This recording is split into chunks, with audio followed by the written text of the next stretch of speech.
CMS started its first full week of classes with almost 500 fewer teachers than it needed.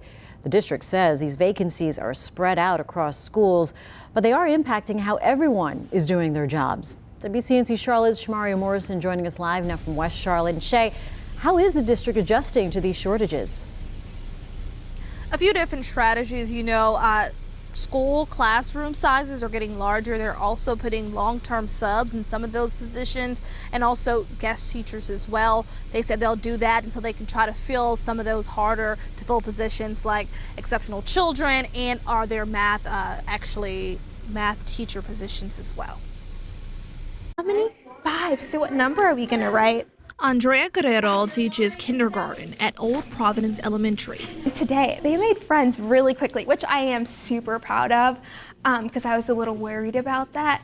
But it has been nice having them all in here.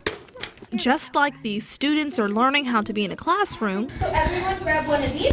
so is she. I love it. I did my student teaching here last year, so it was very scary last year because I knew no one from this school. I was just placed in here.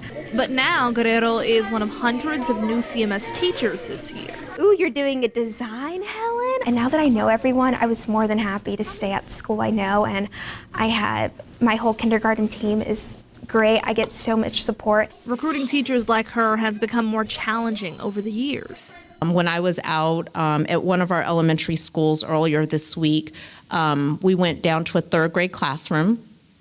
That school has 3 classroom teachers that should be assigned. However, they had 1 vacancy. CMS Superintendent Crystal Hill says the 3rd grade classroom she observed this week had about 28 students in there. North Carolina recommends 1 teacher per 17 students in a classroom of that age. But the principal very wisely assigned additional teacher assistants to that class. The class was working like clockwork, and it was the 2nd day of school, and they were already deeply entrenched into the curriculum. It's just one example of how schools have had to pivot. You're doing designs. I love it. All this while teachers like Guerrero continue to navigate their first years as the head of a classroom. And CMS does say they have tentative hires that are in the pipeline. I think they need to get background checks. Some may need to get fingerprints. But as they hire people are leaving sometimes at greater than the rate they can hire. So it's a balancing act for the district for sure.